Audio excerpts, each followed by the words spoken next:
M0FXP, let's add the firmware into our DM-1701. We do have the instructions here and we're going to follow them precisely. I have downloaded the files I need from this link, which you will get. So just click here, programming software, click download, and the file I got looks like this. Okay, just here. If you double click again, you've got the programming software, you've got some documentation, and then you've also got the USB driver. My cable, DM-1701 cable, is plugged in. We do need to get my radio into firmware mode by turning off the radio, like so, and hold down the PTT and the button above.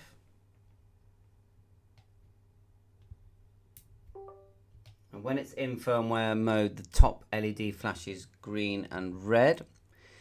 Then we'll double click the firmware loading program. So I put everything into this file, which is the same as the download I just showed you.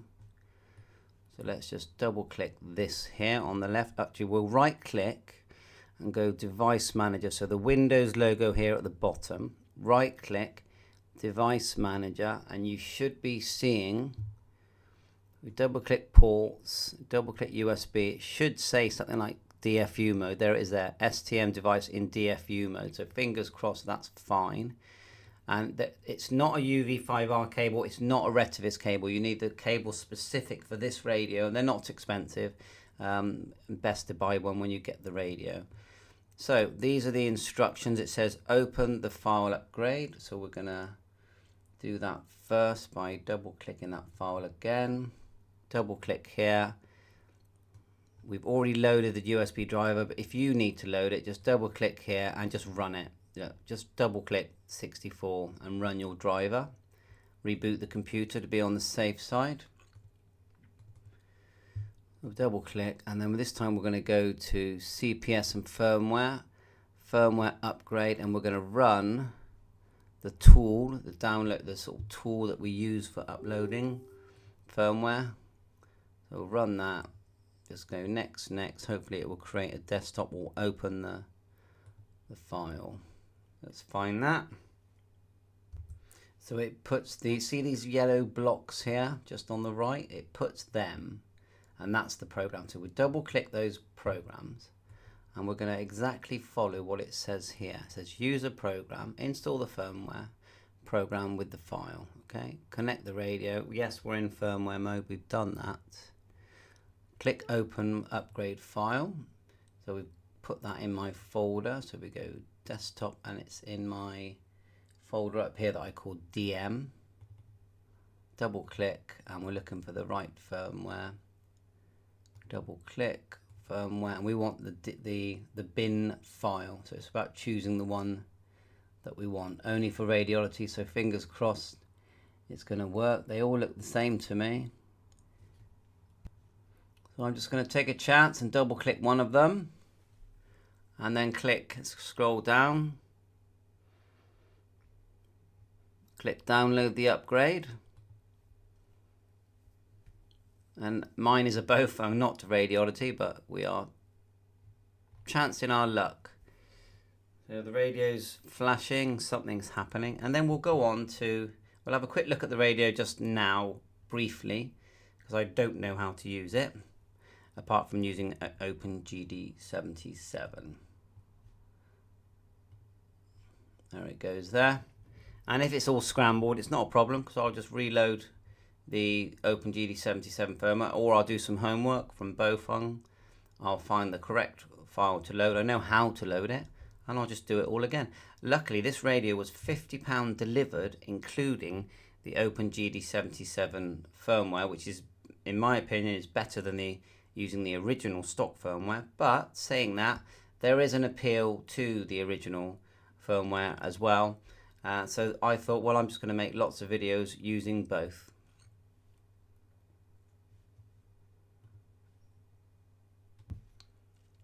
Well, it says successful. The next thing is to turn the radio on and off.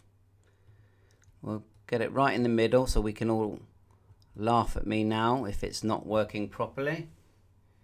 We'll turn it off.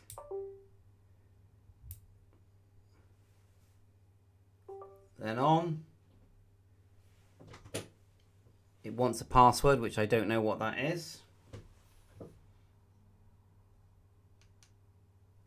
So I'll do some homework, see if I can find the password. According to this forum, it's 8 noughts. Let's try that. 2, 3, 4, 5, 6, 7, 8. Confirm. We have something. We have a screen. Oh my god. Is that, I like the colours. Manual dial. Okay. Let's go back. Wasn't expecting these colours. Is it because I changed them in the in my OpenGD77? Utilities. Radio info. DMR. I'm going to use the software for this. Oh, it's interesting to know if we're actually allowed to put that in there. So 2, no, not by the looks of it. That'll be for software. And the version it's put in there is version 2001. CPS isn't itemized. We haven't read from it. So what we could do is, oh look, did you notice that when I'm pushing the red, it's showing a speaker there, and then to go up and down is the up and down arrow, and it's showing D for digital. Okay. Back to menu. Messages, call log, utility. Let's go into utilities. Radio settings, talk around, talk alerts, power, backlight. I wonder if we can select always on. Yeah, it's got that. Squelch, intro, keypad, language, LED, Vox, password lock. We don't really want that, do we? Oh well. At least we know it's all the zeros. Clock. That's actually right. This is better than I expected. Voice announcement, I do like that on. Yeah, that's on. Contact CSV, there's nothing in there at the moment. We're going to load all this. Turned it on. And we're using this as the red button as the back button. Keep going down. Well, just remember that the password was 8 zeros. And we've got, let's see if we can get it into, I don't know how to get it into VFO mode because that looks to me like it's in memory mode. Let's just go up and down the channels. Let's just turn the knob. Yeah, there's nothing in there. So what I'll do, volume, nice volume slider, we like that. What I'll do is while we're here, we'll still just quickly load the software. Double click the file, just CPS here, look, DM-1701. Where's it gone? I'm gonna find it. Let's extract it to the same file. It might already be there, DM.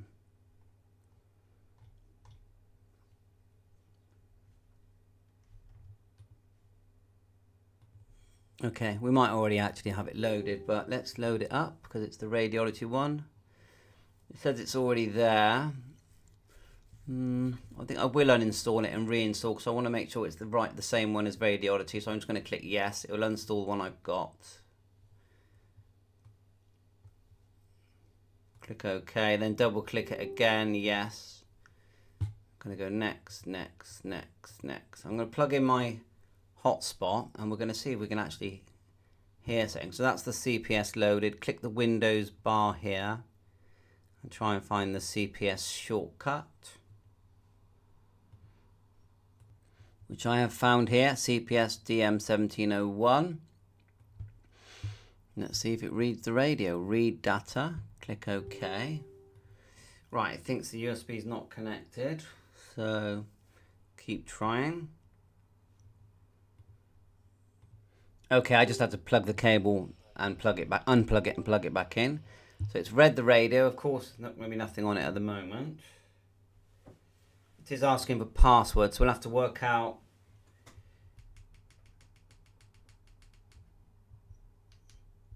how to stop it asking for passwords. So we're just going to read again. Read data. Yeah, and it's reading fine. So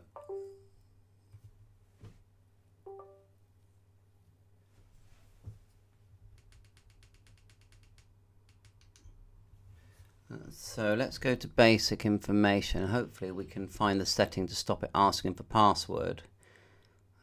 So let's first of all just get our call sign in there. M0FXB. DMR ID 2341437. And just looking around, anything to do with, I'm going to put here Andreas. M0FXB. Monitor type silent. Okay, just looking for anything obvious to change. Time. If we hopefully we're seeing. See this private call match, group call match. If you untick that, it should make the radio promiscuous. So not seeing a password. Password on. Right. Password unlock enable. We're going to untick that and we're going to save this. I'm going to call it DM1 save, and then we're going to write to radio, and hopefully it's got my data in there, but it will also get rid of the password lock and have my call sign and DMR number.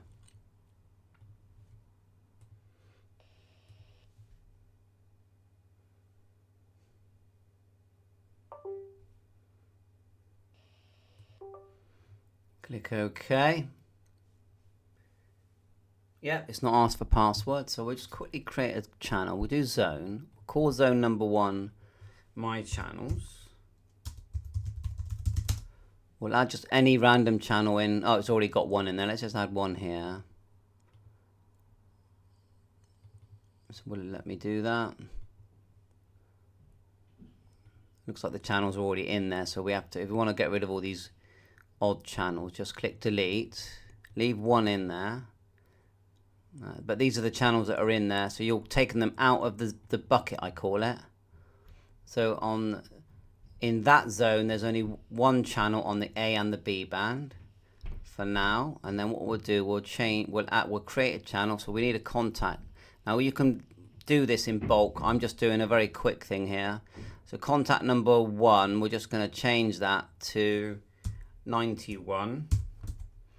Leave it group call, and you need to change the number to 91, which is more important than the name, because the name can be worldwide, for example. The number is everything, because DMR is like it's like a phone book. So we'll click add, close that for now. We know we've got contact number 1. Contact is the channel that you will transmit on when you key the microphone. So now we go to channel, we're just going to change 1 here. We're going to choose, leave it at digital, we're going to call it my hotspot. My hotspot. Put in the frequency of my hotspot. MMDVM hotspot that you can get these days. It's simplex. .550. That's it. We do need to choose a contact. So when we key the mic, it will choose this. We're not going to touch group list. Color code 1, slot 2 I'll use. Color codes are like CT, CSS. Hotspots tend to use color code 1, and you can use slot 1 or 2, which is basically like cutting the channel in half. Power, let's leave that low. It's only my hotspot. Timeout's important here. Keep that long. So the timeout is how long you can talk. Power is your TX power. We're not touching scan list. You can select analog if you want to. I'll do that as well. So that all looks good so far. So let's click save. It will keep saving it in the same place. Let's quickly chuck that to the radio. The reason I do that is because just in case I get lost. So I'll just quickly put that in the radio. Yeah, so as soon as it's gone to the radio, I turn it up, unplug the headset.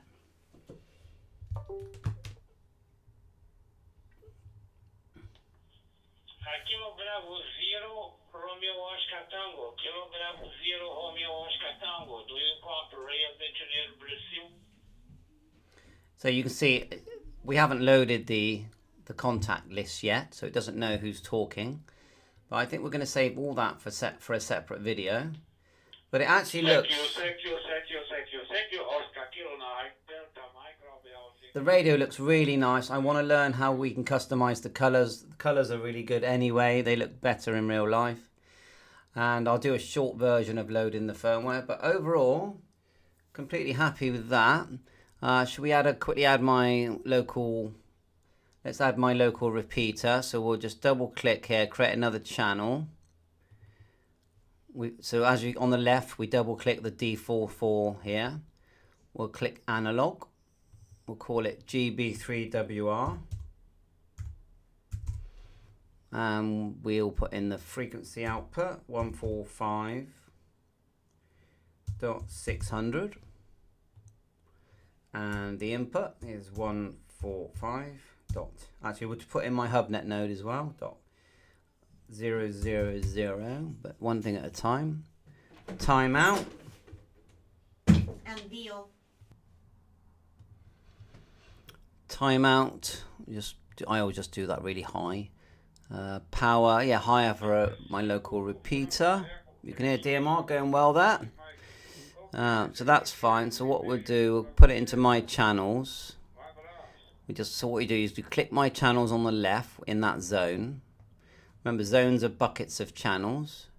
We'll click WR and just add it, and we'll add it to the... it's added it straight away, and we can add it in the B section if we want. Add, so you've got it in the A and the B section. So it's in the zone. So you create the channels, you put them in your zone, and then you click save so you don't lose that, and then you go program to radio, write data. But I'm going to quickly do my hubnet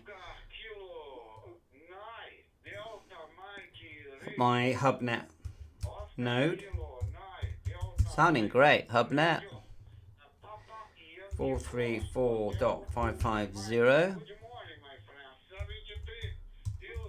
Like so. Needs a 77 tone. Low power's fine. Tone, when you're in... Actually, we'll do this back on GB3WR. You just need the one here on the right hand side that says encode. So 77 for hubnet. That's all done. I think that's such a good radio for £50. But anyway, back to WR, put the tone in, which we forgot. Like so, and then we're going to write that to the radio. No, let's cancel that. We need to click write, not read. This is why you just got to plug the cable back in. Just quickly do that. Like so. Push it in firmly. Let's try again. Right. Click OK. That's working great. Give that a minute. And then it reboots. Andreas M0FXB. It's not asking for a password. And then we can now turn the middle knob.